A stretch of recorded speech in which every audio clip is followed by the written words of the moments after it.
우리가 인생을 살아가면서 어떤 사건이나 상황을 이해할 때 어떤 관점으로 보느냐,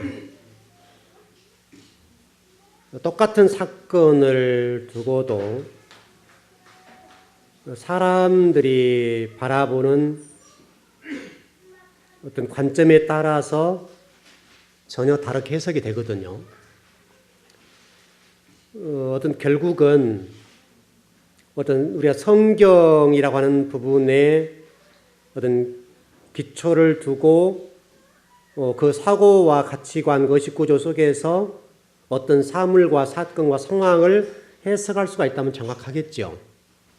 그런데 많은 사람들이 인생을 살면서 어떤 사건과 상황들을 곡해하거나 잘못 오해하고 잘못 해석해서 자기 스스로에게 불이익을 당할 수도 있고 또 그것 때문에 이 세상이 아름답지 않을 수도 있고 그럴 수가 있거든요. 그러니까 저와 여러분들이 똑같은 성경을 읽고 살아가고 있고 똑같은 그리스도인을 살아가고 있는데 여러분들이 어떤 관점으로 어떤 의식과 사고와 또는 가치관을 가지고 보느냐에 따라서 전혀 달라버립니다. 그냥 좀 쉽게 얘기해 볼까요? 여러분 강대상을 보시면 좀 특이하게 생겼죠. 강대상이 이게 뭐 전 세계 하나밖에 없는 겁니다. 제가 좀 특이한 걸 좋아하는 사람이고 똑같은 걸 싫어하는 사람이기 때문에 우리가 이제 강대상이 좋은 게 있었고 크리스탈로 꽤 비싼 강대상을 성도들이 헌신을 했죠. 어려울 때 성도를 헌신해 주셨는데 우리 교회가 좀 분위기가 맞지 않고 그래서 이 강대상을 제가 오랫동안 기도하면서 설계를 한 거죠. 어떻게 강대상을 만들 것이냐.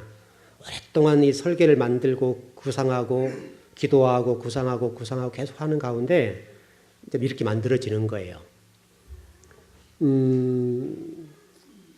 그래서 앞에다가 이게 툭 튀어나온 것도 성도들도 맨 처음에는 모르고 왜 목사님가 툭 튀어나게 만들었어요. 막 얘기를 많이 하고 그랬거든요. 근데 실질적으로 이게 지금 의미를 담아서 한 우리 교회가 뭔가 우리 즐거운 교회는 어디를 향해 가고 있는가를 설명하기 위해서 이렇게 강대상을 만들어 놨어요. 그래서 다바르라고 하는 히브리어의 말씀이라고 하는 것을 이 나무로 이 글자를 새겨서 이 강대상을 만든 거고 또 여기 지금 여러분 여기 뒤에 보신 분들 이게 뭔지 모르잖아요. 여기 앞에 지금 여기 뭐죠 이게? 종이 있죠? 도대체 시커먼 게 뭐야 저게? 그런 분도 계실 거란 말이죠. 이 종은요 원래 제가 이 십자가에다가 저 위에 십자가에 달려고 했었던 거였어요. 십자가를 원래 제가 제작을 할 때 한 1톤 이상 되는 어떤 돌을 중간에다가 십자가를 파서 그 가운데다가 종을 달려고 계획이 있었다고요. 그래서 우리 교회가 어떤 교회를 지향할 것인가를 설명하고 싶었어요. 근데 우리 교회가 그때 당시에 교회를 건축하면서 그 많은 재정적인 여유가 못 됐어요. 그래서 그 십자가를 가져오질 못했어요. 구상을 다 하고 이 원판을 돌로 된 것을 그때 당시 한 700 정도 된 그 정도인데 그걸 부산으로 수입을 해와가지고 그게 어떤 그 조개 껍데기, 고기들 이것들이 이렇게 갑자기 확 압축된 거 그거를 이렇게 만드는 거거든요. 이제 그걸 가지고 와서 교회 십자가를 세워야 되겠다. 그래서 위에다 이렇게 딱 올려놓으려고 계획을 했던 건데 그게 우리 교회 재정이 여유치 못해서 못 가져왔어요. 그래서 이제 종 같은 경우는 우리 교회가 이제 어떻게 갈 것인가를 생각하면서 이 종을 산 건데 이 종이 우리나라에 제작한 것이 아니라요. 선교사 분들이 이 종을 들고 들어온 거예요. 미국의 선교사들이 7, 80년 전에 가지고 와서 우리 교회, 우리 한국의 교회에다 달았다가 이걸 철거한 거죠. 그래서 제가 이걸 굉장히 찾으러 다니고 여기저기 많이 다녔는데 찾지는 못했었어요. 그러다가 어떻게 그 풍물시장 아시죠? 풍물시장 가서 부탁하고 또 찾아가고 부탁하고 찾아가서 이 종을 만난 거예요. 정말 그때 우리 교회 힘들었대거든요. 근데 이 종이 꽤 비싼 종이에요. 이게 만일에 어떤 선교사 가지고 왔다, 그것만 증명이 된다고 하면 이 종은 몇백짜리가 될 수 있죠. 엄청난 가치를 가질 수 있죠. 그래서 우리는 그것은 의미를 좀 부여해서 이 교회에다가 이렇게 강도체 만들자. 원래는 십자가에 달려고 했던 건데, 그래서 말씀의 종, 말씀 중심, 우리 교회가 세상 속에서 그런 역할을 해야 된다. 이것을 강대상에 담아 놓은 것이죠. 그런 생각을 가지고 했단 말이죠. 그게 우리 강대상이에요. 그래서 이 강대상 같은 경우 그렇게 되어 있고, 여러분 지금 보시다시피 색깔이 좀 다르잖아요. 이것은 나무가 그냥 흔한 나무가 아니고요. 이게 지금 가죽나무라고 직접 제가 나무를 가서 사서 벌목해서 제재해서 말려서 이렇게 갖고 온 거예요. 그래서 이것은 가죽나무라고 흔한 나무가 아니에요. 최소한도 이게 100년 이상 된 나무예요. 100년 이상 된 나무를 이게 조각조각 붙인 거예요. 이 나무가 자라질 않아요. 그래서 굉장히 밑둥을 컸죠. 그래서 제가 우리 사택에 그 뿌리를 제가 이렇게 캐가지고 와가지고 그 재단을 해가지고 그 좌탁을 만들어 놨죠. 바로 그거예요. 그 뿌리예요. 그게 뿌리를 뒤집어서 만든 건데, 그래서 이 가죽나무가 굉장히 귀한 나무입니다. 이쪽 중부지방에는 없는 나무고요. 남부지방에만 있는 나무인데, 여러분 아마 가죽나무 부각 같은 거, 밑에 지방에 혹시 고향 되신 분들 아실 거예요. 이 가죽나무는 흔하지가 않습니다. 굉장히 비싼 나무입니다. 비싼 나무인데, 또 제가 어떤 그 친척에게 부탁을 해가지고 싸게 구입해서 이 작업을 해가지고 갖고 온 거죠. 그걸 말려서 오랫동안 옥상에다 말려놨다가 이게 완전히 마른 다음에 이렇게 지금 만들어 놓은 거예요. 그러니까 이제 이걸 볼 때도 여러분이 다양한 각도에 볼 수 있단 말이죠. 도대체 왜 즐거운 교회를 저런 가운데상을 만들어 놨을까? 왜 저래? 이제 이렇게 할 수 있고, 어떤 분들은 야, 뭔가 의미가 있겠지. 이렇게 보는 분도 있고. 그러니까 여러분이 가치관과 의식과 생각하는 것 따라서 전혀 달라버린다고요. 여러분, 성경에 아주 좋은 예가 있습니다. 여러분, 그 여리고 지방에 보면 삭개오라고 하는 어떤 그 사람이 나오죠. 그래서 여러분들 아마 그 설교를 많이 들었을 겁니다. 예수님과 삭개오와의 관계 속에서 키가 작음으로 삭개오가 예수를 만나지 못하게 되니까 삭개오가 우리 돌감람나무, 성경에는 뽕나무로 되어 있습니다만은 돌감람나무에 올라가게 되어서 예수님을 만나게 되고 예수님이 이 삭개오의 집에 유하게 되었더라. 그래서 여러분들이 신앙생활 할 때 이런 열정을 가지고 신앙생활을 해야 됩니다. 이렇게 우리가 배우고 있죠. 알고 있지 않습니까? 그런데 여러분 이 부분을 조금만 각도를 바꿔버리면 전혀 다른 말씀이 됩니다. 좀 제가 해석을 해드릴게요. 여러분 이 본문이 그동안에 제가 이 설교를 좀 준비하면서 우리 목사님들이 예수님과 삭개오에 관련해 누가 보면 19장의 말씀이거든요. 이 말씀에 관해서 어떻게 설교했고 어떻게 해석했는가에 관해서 다 한번 들어 찾아봤어요. 그런데 거의 똑같이 제가 지금 금방 말씀드린 그 정도 어떤 흐름에서 설교를 하셨더라고요. 그럼 도대체 그럴까라고 생각을 해본 거죠. 그리고 제가 본문을 읽어보고 또 생각해보고 묵상하고 또 생각해보고 또 묵상해보는 거예요. 그럼 도대체 하나님이 성경을 기록하시면서 삭개오가 키가 작았기 때문에 뽕나무 올라갔다. 여기를 강조하려고 그런 것인지 작은 부분을 설명하려고 하는 것인지 고민을 해보는 거죠. 만일에 여러분이 그 삭개오 입장에 된다고 한다면 그래도 키가 작아도 억울한데 키 여러분 작으면 억울하지요. 그럼 키가 작은 사람은 예수를 만날 수 없다는 말인가? 꼭 뽕나무 위에 올라간다는 말인가? 이렇게 접근해 보니까 이 말씀은 전혀 다른 말씀이 될 수 있겠다 이렇게 본 거예요. 그럼 도대체 왜 삭개오는 예수를 못 만났을까? 왜 삭개오가 키가 작았기 때문에 못 만났다고 성경 분명히 설명하고 있는데 왜 그 키가 작았다는 부분을 설명해 놨을까? 그리고 꼭 이 돌감람나무에 올라가야만 되었을까라고 하는 관점에 보니까 이 말씀이 다르게 볼 수 있겠네. 이런 관점이죠. 자, 보십시다. 여러분 지금 여기 마이크와 마이크 사이가 있습니다. 여기 공기가 있죠. 이렇게 지금 만약 손을 집어넣는다고 한다면 이것과 이거는 볼 수가 없죠. 자, 잘 보십시다. 예수님과 삭개오 사이에 누가 있었습니까?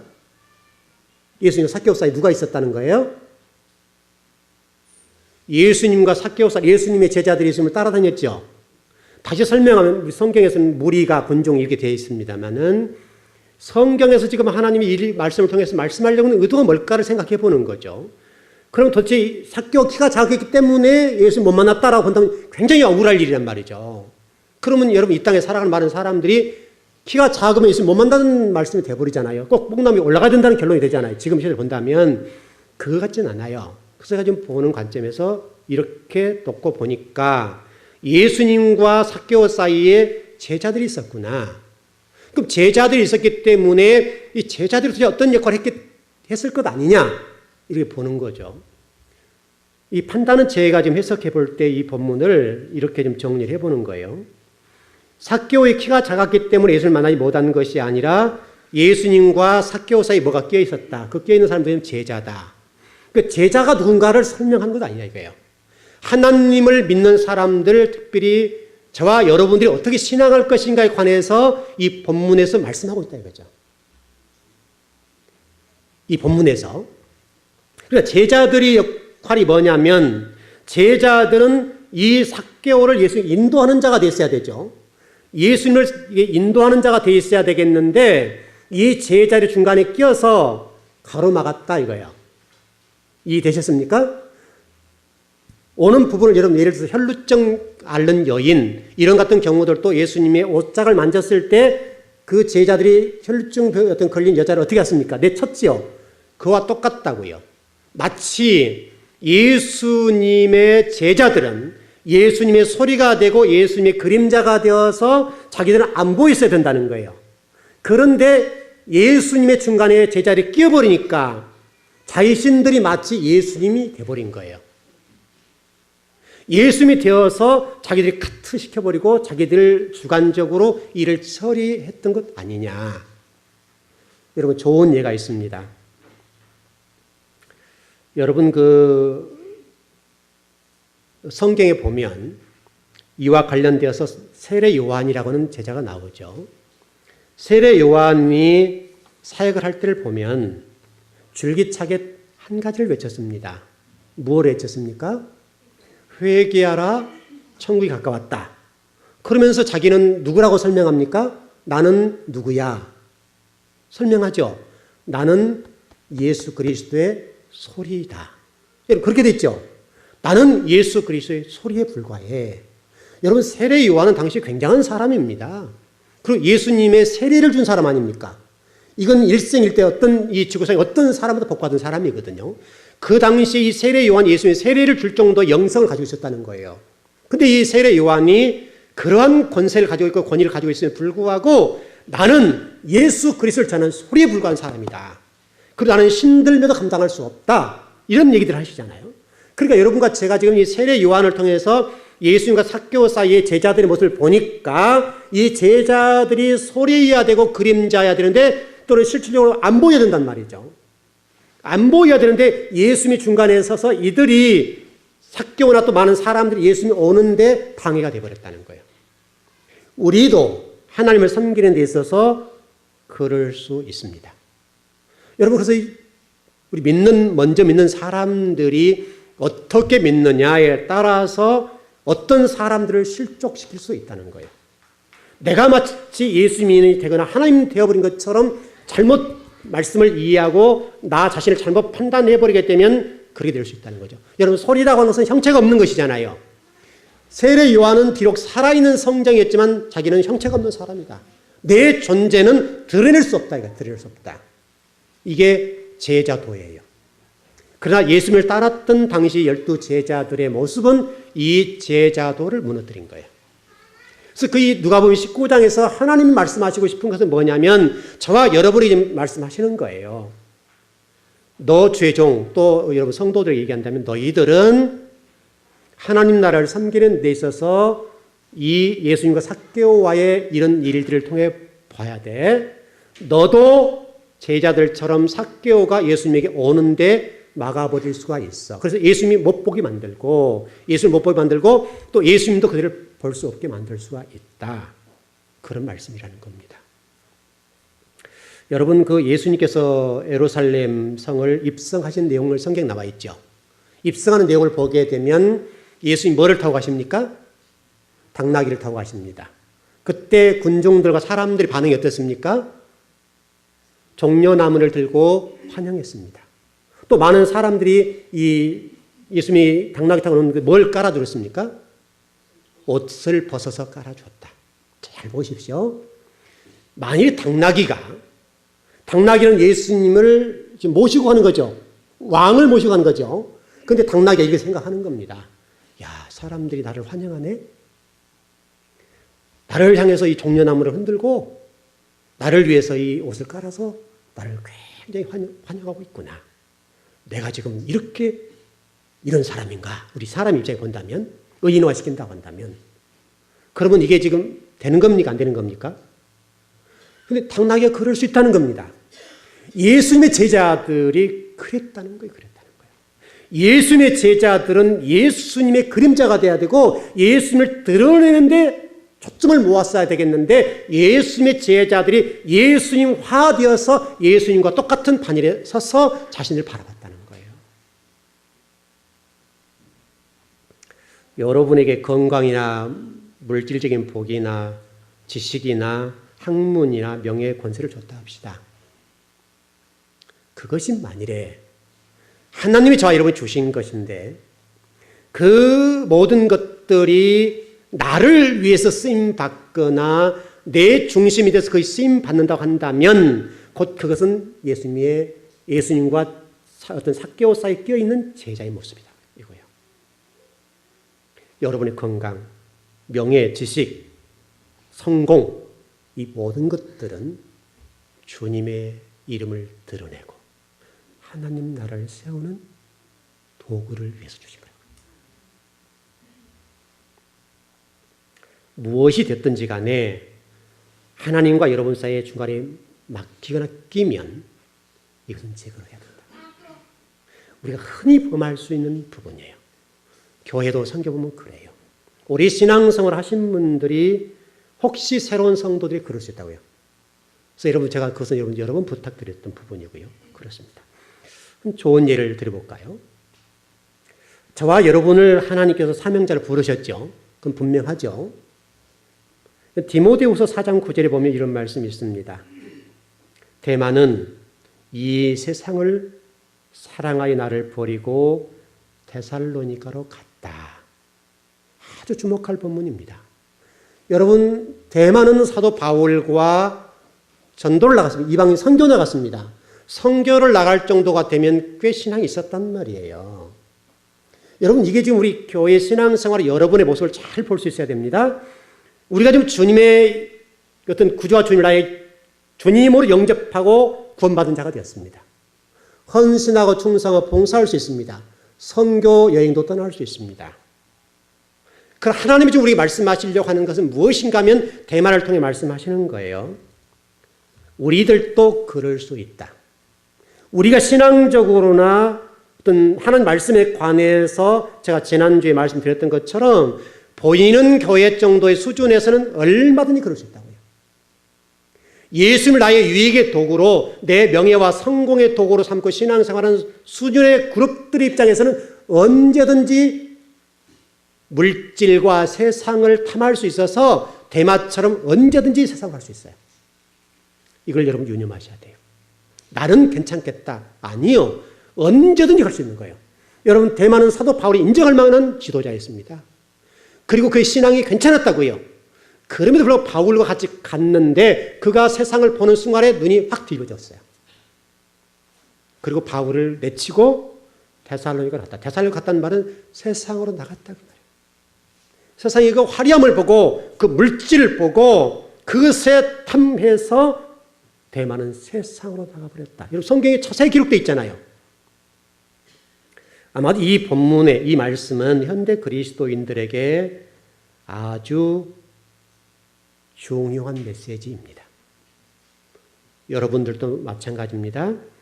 여러분 보이는 교회 성도의 수준에 머무르면 언제든지 내 유익과 성공을 위해서라고 한다면 대마가 될 수 있습니다. 하나님께서 지금 이 본문의 말씀을 통해서 우리에게 말씀하시는 것은 너도 그럴 수 있어. 너도 그럴 수 있으니까 너 지금 보이는 교회 성도야 보이지 않는 교회 성도인지를 체크해봐. 보라, 확인하라는 거지 지금. 여러분 자신이 물어보세요. 나는 보이는 교회 수준의 성도인가? 보이지 않는 그룹의 성도인가? 그를 점검해보라 이 말이죠. 여러분 오늘 좀 중급반 공부하는데 말씀을 드렸습니다만은 여러분 요한계시록 기타 다니엘서 에스겔서 쭉 성경 쭉 보면 하나님이 그런 말씀하셨어요. 성속을 구분하는데 내가 성전 안에 있는 성도들 가운데 그룹을 나눌 거야. 여러분 가운데 하나님이 이게 지금 가운데 딱 있는데 만일에 이렇게 해서 쫙 양쪽 나눴다 이거예요. 한쪽은 거룩한 백성, 한쪽은 아니다. 이렇게 돼버릴 경우가 있다는 거예요, 지금.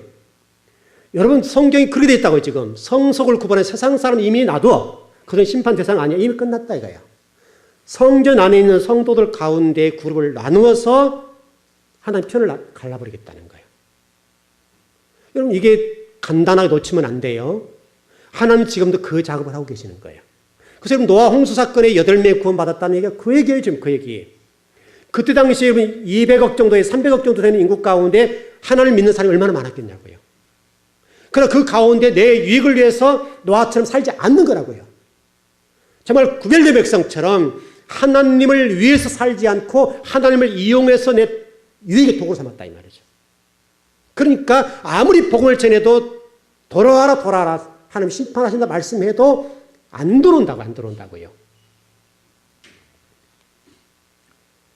여러분, 그래서 하나님의 일을 하기 위해서는요, 여러분 반드시 하나님 능력 받아야 됩니다. 여러분, 세상 일을 할 때 세상 능력 받아야 되죠. 똑같습니다. 세상에서 여러분 잘 되려면 세상에 능력 받아야 돼요. 받아야 됩니다. 하나님 일도 마찬가지예요. 능력을 받아야 되겠는데 그 능력이 뭐냐면 성령의 능력을 받아야 돼요. 성령의 은혜. 이렇게 좀 정리를 하겠습니다. 왜 그렇다면 저와 여러분이 하나님의 일을 하며 살아야 할까요? 여러분들 오늘 예배당에 오시면서 목사님은 목회자여 그렇게 설교할 수 있겠지 할지 몰라요. 아니요, 그러지 않습니다. 목회자도 얼마든지 목회하면서 세상적으로 살 수 있습니다. 여러분 그러지 않습니까? 얼마든지 부귀영화 누리고 얼마든지 세상적으로 성공할 수 있다고요. 다 그래도 적어도 목회자 정도 되면 그 정도 공부는 다 했잖아요. 여러분도 똑같습니다. 여러분 하나님께 저와 여러분을 제가 창세기에서 누차 말씀드렸습니다. 하나님이 저와 여러분을 지으신 목적에 관해서 늘 말씀드렸습니다. 계명을 따라서 예비하는 자로 우리를 부르셨습니다. 그 사명자. 저와 여러분이 이 땅에 존재하는 목적이 뭐냐면 그거밖에 없어요. 하나님이 저와 여러분을 지으신 목적은 그 하나밖에 없어요. 그것을 위해서 살아야 돼요. 그것 때문에 예수님이 십자가 지신 거잖아요. 예수님이 십자가 지시고 그것 다시 돌아가서 원래 위치로 돌아가라는 거잖아요. 이걸 다른 말로 얘기하면 하나님 인도를 받아야 된다. 그런 얘기일 겁니다. 이런 질문을 좀 해볼까요? 그럼 여러분 이런 질문 할 수 있어요? 목사님, 하나님이 저를 사명자 불러주셔야 사명자가 될 수 있지. 내가 어떻게 사명자가 되어 나 같은 죄인이. 겸손한 얘기죠. 근데 한번 보십시다. 분명히 성경은 하나님이 저희를 지으신 목적이 계명을 따라서 예비한 자를 이미 부르셨다고 결론을 맺어버렸어요. 다시 설명하면 하나님이 이미 그렇게 말씀하셨으니까 반응은 우리가 해야 된다고요. 하나님 제가 주님을 이렇게 살게요 라고 해야 된다고요. 여러분 출애굽기 19장 5절 6절 말씀 보세요. 이스라엘 백성들을 선민으로 삼으셨습니다. 선민으로 삼으셨는데 선민을 삼으시면서 사명을 주셨습니다. 하나님 입장에서 소명이고 우리 입장에서 사명인데 하나님 입장에서 소명하신 거예요. 부르셨어요. 부르시면서 어떤 말씀하셨는가 하면 너희들은 전 세계에 가서 제사장 나라가 되고 그들을 거룩하게 하고 내 소유를 만들어. 이스라엘 백성들에게 주신 하나님의 소명이에요.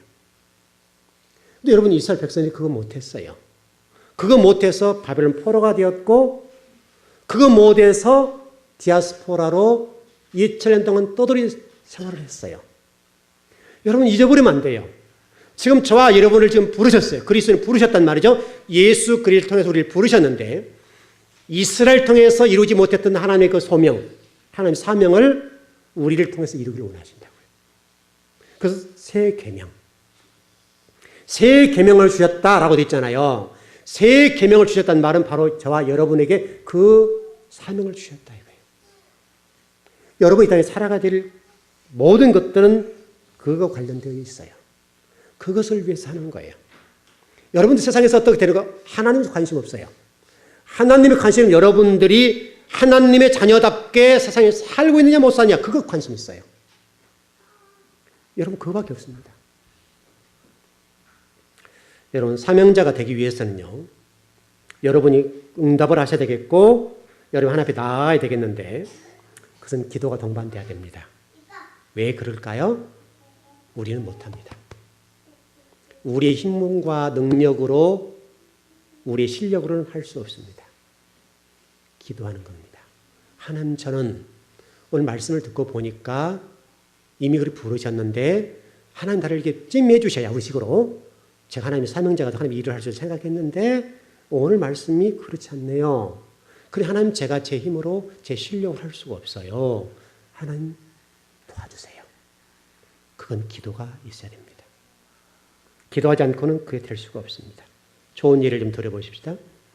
여러분 소아시아 7교회가 있는데 라오디아 사대교회가 있습니다. 보십시오. 라오디아 교회와 사대교회의 특징이 무엇인가 하면 물질적인 풍요입니다. 풍요로웠습니다. 안약을 팔고 사금을 채취해서 물질이 차고 넘쳤고 흥청거렸습니다. 누릴 것 다 누렸습니다. 가질 것 다 가질 수 있습니다. 마음만 먹으면 언제든지 가질 수 있습니다. 힘이 있었습니다. 그런데요, 그들은 말씀을 구하지 않고 언제든지 자기 유익을 위해서 신앙생활을 했습니다. 결론은 하나님의 책망이 있습니다. 그런데 그 교회를 향해서 말씀하시잖아요. 귀 있는 자들은 성령이 교회에 대해서 말씀을 들을지어다. 다시 설명하면 너희들 이런 상태니까 회개하고 돌이켜 이 말씀이거든요. 지금도 똑같습니다. 지금도 우리가 말씀을 잘 이해하지 못해서 말씀을 좀 잘못 배워서 때로는 우리가 예수님 믿는 것 때문에 세상의 성공이라는 것을 지향할 수가 있습니다. 그건 노아 홍수로 이미 끝났습니다.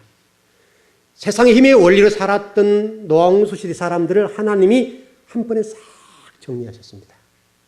그런데 성경은 더 놀랍게도 이 일에 관해서 주님 오실 때 그렇게 된다. 여러분 이거 주목하셔야 됩니다. 여러분 이게 보통 얘기가 아닙니다. 여러분이 그걸 잘 생각하시고 땅의 힘의 원리로 살지 않길 바랍니다. 여러분 혹시라도 여러분 좀 이게 신앙생활 제가 여러분 전에 말씀 이해가 좀 잘 안 될 수가 있습니다. 때로는 좀 어려운 부분도 있죠. 목사님은 왜 제 성경 저렇게 가르치실까? 평소에 들었던 말과 조금 다를 수 있지요. 그러나 여러분 성경을 공부하면 할수록 그렇게밖에 안 나옵니다. 답은 그렇게밖에 나올 수가 없습니다. 그래서 여러분 평소에 어떻게 배웠느냐의 문제는 좀 내려놓으시고 그래서 제가 여러분들에게 가끔 그 얘기 많이 했습니다.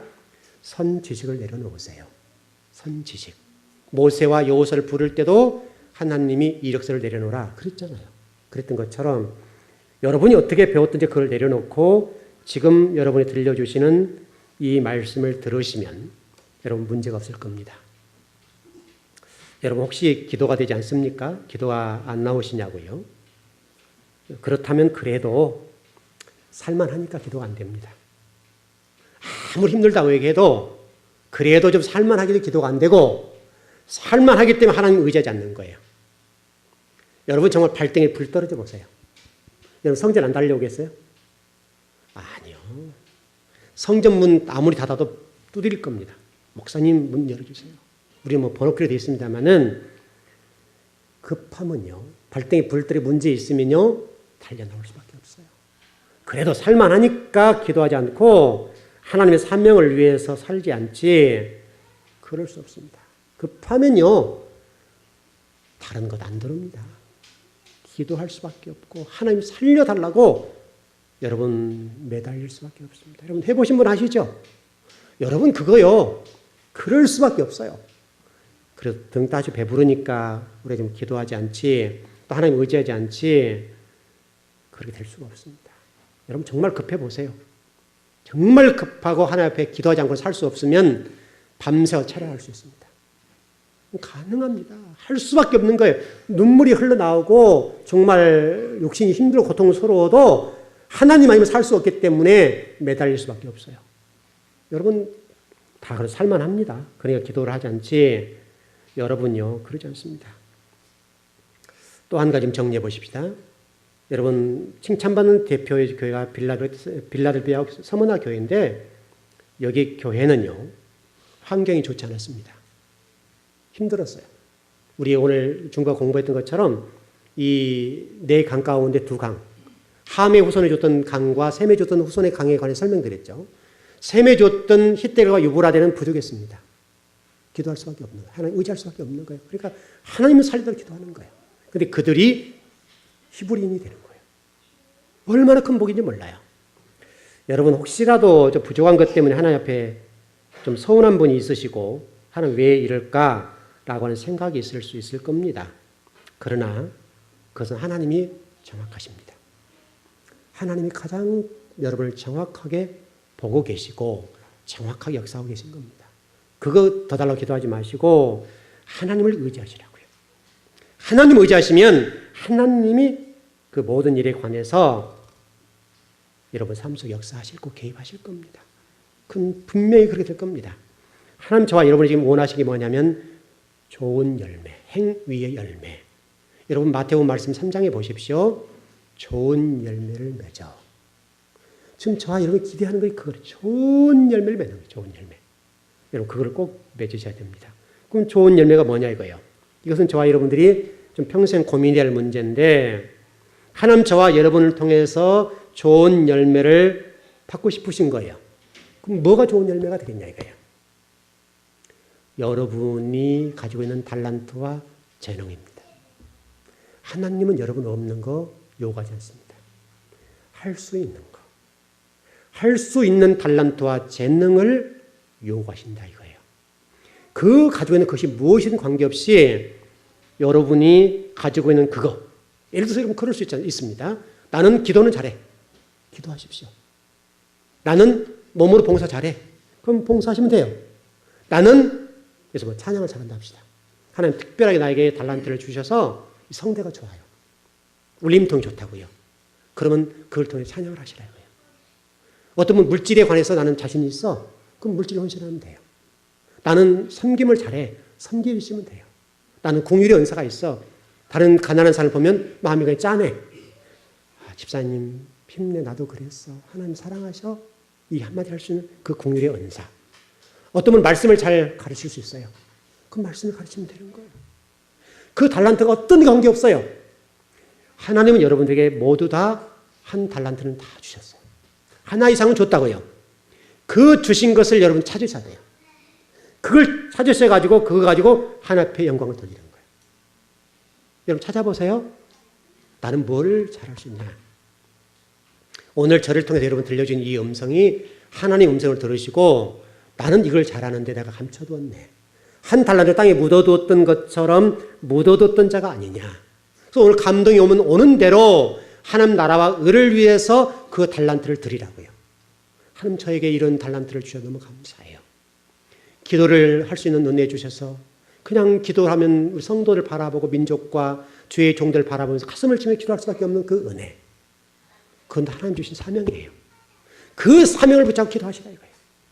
하나님 여러분 그거 하라고 보내신 거예요. 다양하게 해요. 어떤 분은 찬양을 잘하시면 찬양을 가지고 그 도구를 가지고 하나님 앞에 드리십시오. 하나님은 그거 가지고 그래 그거야 바로 그렇게 말씀하신다고요. 어떤 분은 지혜가 있으면 지혜를 드리고 다양합니다.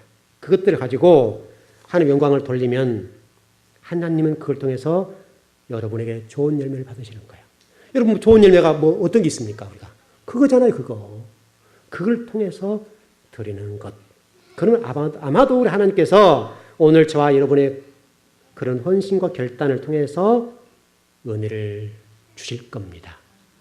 여러분 제일 무서운 게 뭔지 아세요? 이거를 놓쳐버린 것. 한 달란트를 땅에 묻어버리고 사는 것. 이렇게 좀 정리해 보십시다. 우리 성경으로 보면 우리 그냥 찾아보십시다. 데살로니가전서 5장 1절에 3절입니다. 한번 찾아보십시다. 너무나 중요한 본문입니다.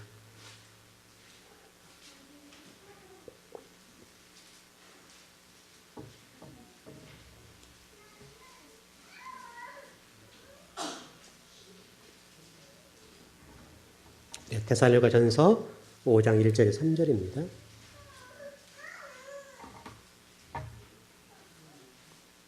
네, 찾으셨습니까? 네, 시작.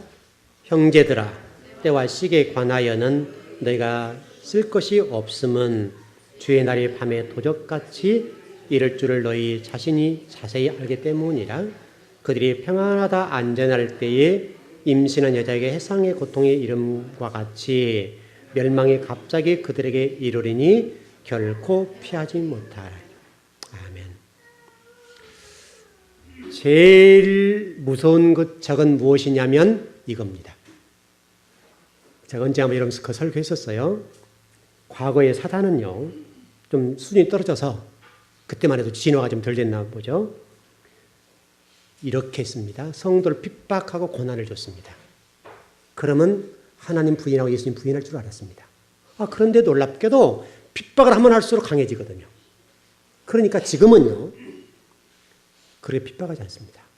여러분, 교회 오늘 머리채를 뜯긴 분이 계시나요? 과거에 우리 신앙의 선조들은요, 머리털 잡고요, 이거 잘라버렸습니다. 그리고 이거 모자 쓰고 다니고 그랬잖아요. 그리고 성경책 불태워버렸습니다. 제가 어렸을 때 봤습니다, 그런 거. 근데 여러분, 혹시 여러분 남편이 안 믿는 분이 계신다면, 교회 오늘 오시는데 머리채를 싹 잘라버렸다. 아니면 성경책을 불태운 분이 계시나요? 안 계시죠? 근데 그때는요, 그 성도들이 더 신앙적이 깊어졌어요. 사단이 전략을 바꿨어요. 전략을 바꿨는데 어떻게 전략을 바꿨냐면 지금은 건들지 않는 거예요. 평안하다, 안전하다 그냥 놔두는 거예요. 잘한다, 잘한다. 최고의 적입니다. 이거는요, 감당할 수 없습니다. 여러분이 잘 보세요. 영적 무감각, 영적 회의. 여러분, 이건 굉장한 저주입니다. 엄청난 저주입니다. 여러분들 혹시 지금 평안하고 안전하기 때문에 예수 믿는 거 그냥 적당히 되겠지. 그러지 않습니다. 사단의 전략입니다. 하나님은 여러분 그렇게 말씀하신 적이 없습니다. 하나님 여러분 하루라도 부지런하게 하나님 위해서 나라를 위해서 살려고 말씀하시지 여러분 평안하다 안정하다 절대로 아닙니다. 성경을 읽어보세요. 성경을. 그렇게 말씀하신 적이 없습니다. 신앙생활의 나태, 게으름, 무서운 적입니다. 이거요, 여러분 너무 무서운 겁니다. 그래서 데살로니가전서 5장에서 안전하다, 평안하다 할 때에 임신한 여자의 해산의 고통의 이름과 같이 멸망이 갑자기 온다. 주님이 야 카운트 세, 내가 지금부터서 한 달 후에 갈게. 얼마나 좋겠습니까? 주님이 언제 오실지는 모르지만 지금 오실 수 있습니다. 오늘 밤에 오실 수 있습니다. 10년 후에 오실 수 있습니다. 100년 후에 오실 수 있어요. 그건 몰라요. 그건 아버지의 소관이에요. 아버지가 그것은 아시고 아무도 몰라요. 그러나 우리는 놓치지 말아야 되는 것은 오늘 밤 온다는 심정으로 살아야 돼요. 여러분 성경 보시면 부자에게 말씀하시잖아요. 곡간지 또 지으니까 그래 잘 지어. 너 잘한다. 그러셨어요? 너 이놈 그러잖아요. 네 생명 오늘 밤 내가 취해버리면 이게 뭐야? 아무것도 아니야. 여러분 생명을 여러분이 혹시 여러분 스스로 주관할 수 있으시나요? 못합니다. 하나님이 하실 겁니다. 하나님이 여러분의 생명을 주관하시고 또 이 땅에 오실 때도 그렇게 될 겁니다. 여러분 혹시 평안하고 안전한 것 그것이 여러분의 은혜와 복이라고 착각하지 않길 바랍니다. 그건 최고의 핍박입니다. 최상의 핍박입니다. 아주 안 좋은 겁니다. 영적 무감각과 영적 해이 또는 게으름, 나태, 최고의 적입니다. 이거요 여러분 죽이는 겁니다. 여러분 그거 잘 생각하시고 신앙생활을 잘 하시길 바랍니다. 자 오늘 좀 결론을 정리합시다. 오늘 12절 내용 조금만 좀 정리를 해야 되겠습니다. 여러분이 누군가에 관해서 지금 정리가 되어 있는데 여기 좀 예수님에 관해서 9가지를 묘사해 놓았습니다. 한 가지만 정리할게요. 오늘 발에 끌리는 옷을 입고 계신다라고 되어 있는데 이것은 아주 중요한 본문입니다. 이것은 당시에 지금으로는 얘기할 수 없지만 예수님이 계셨던 초대교회의 그 배경을 들어가지면 해석을 못합니다. 당시에 발에 끌리는 옷을 입는 사람들은 신분을 얘기합니다. 예를 들어서 당시에 어떤 옷을 입었느냐 그건 신분입니다. 예를 들어서 여러분과 저의 차이가 뭡니까? 제가 이제 목사라는 신분인데 여러분들은 이 가운을 입을 수 있어요? 없어요? 이 성의를 못 입죠? 그 차이 하나밖에 없어요. 그게 신분을 나타낸 거예요. 저는 목사, 여러분들 성도라고 하는 신분을 나타내는 것은 이거 하나밖에 없어요. 가운을 제가 입고 안 입고 그 차이밖에 없잖아요. 그밖에 없어요.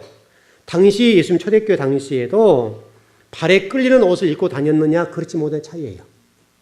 발에 끌리는 옷이라고 하는 것은 제사장이 입는 옷과 똑같습니다. 구약에 보면 이건 잘 되어 있는데 우리 지금 개역 개정판의 성경은 딱 여기 한 구절 나왔습니다. 근데 70인 성경에는 이 발에 끌리는 옷이라는 부분이 7번 나왔습니다. 7번. 왜 이런 배경이 가지고 있냐면 오늘 우리 중간사 좀 공부했었는데 여러분 중간사를 보면 알렉산더 대왕이 세계를 패권을 잡았었죠. 알렉산더가 죽으면서 나라가 4나라로 나눠졌죠. 4나라로 나눠졌단 말이에요. 그 4나라와 나눠진 것과 연관이 되어 있습니다. 그 당시에 이 프톨레미 왕이라고 하는 것이 팔레스타인 점령했었습니다. 팔레스타인을 점령한 왕이 바로 이 프톨레미 왕조인데 그 왕이 70인역을 번역해 줬습니다. 친절하게도. 왜냐하면 당시에 많은 히브리인들이 히브리어를 잊어버렸습니다. 당시 프톨레미 왕조는 이 헬라와 히브리어를 능통했어요. 그래서 이 왕이 히브리어를 가지고 당시 쓰고 있던 언어로 바꿔줬습니다. 그게 70인역입니다. 그 70인역에는 이 발에 끌리는 옷이라는 단어가 7번 나와 있습니다. 곧 그것은 제사장을 설명하는 겁니다. 제사장을 설명하는 건데 이게 좀 성경 뭐 다 찾아볼 수는 없는데 혹시 여러분 집에 가셔서 한번 찾아보시려고 한다면 그 출애굽기 28장 4절이요. 출애굽기 28장 4절하고 29장 4절, 레위기 16장 4절 다시 한번 불러드릴게요. 출애굽기 28장 4절과 29장 5절, 레위기 16장 4절 이걸 찾아보시면 됩니다. 이제 거기 보면 자세하게 설명이 되는데 결론만 정리할게요. 이렇게 정리하면 됩니다.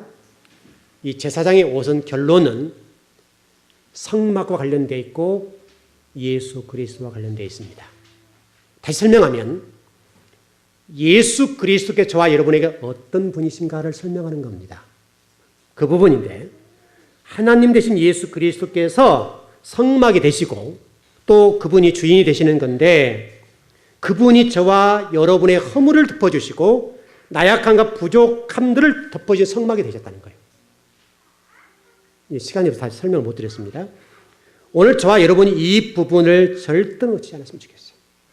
여러분 인생사에서 때로는 세상 사람들에 의해서 짓밟힘을 당하고 어려움을 겪고 있는데 우리 주님이 우리에게 누군가? 우리 주님은 성막이 되셔서 그 성막 대신 우리 예수 그리스도께서 우리의 허물을 장막으로 덮어주시고 부족함과 나약함을 덮어주시는 분이다. 이 부분은 우리 성경이 제가 지금 말씀드렸던 다 읽어보고 해석을 다 해드려야 돼요. 해드려야 되는데 그 부분 여러분 여기 흉패 있죠? 흉패가 정사각형입니다. 정사각형의 성막 가운데 정사각형이 있는 곳이 어떤 곳입니까? 성막 가운데 지성소, 성소, 성전뜰 어디가 정사각형입니까? 잘 기억이 모르시나요? 지성소 안에 뭐가 정사각형입니까? 법궤 이해되셨습니까? 바로 이 흉패라고 하는 것은 법궤를 얘기하는 겁니다. 정확하게 정사각형입니다. 정사각형인데 그 정사각형을 설명하는 겁니다.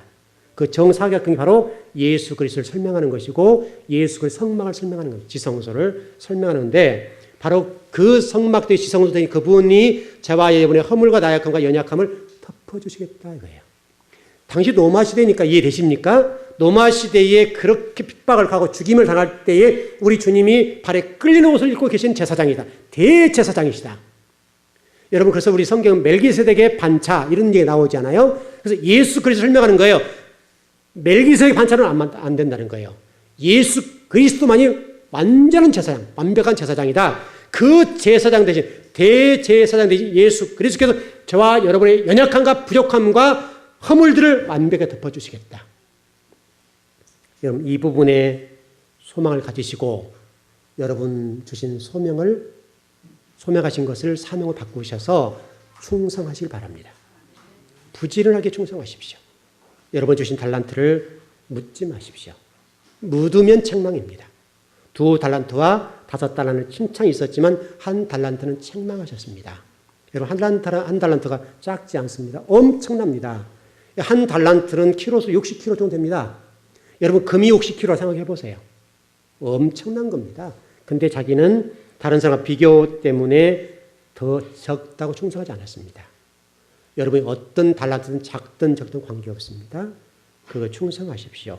그럼 주님 오실 때 여러분들을 구별된 자로 주님이 기뻐하실 만한 자로 여러분들을 인정해 주실 겁니다. 그 복을 꼭 누리길 바랍니다. 기도하겠습니다.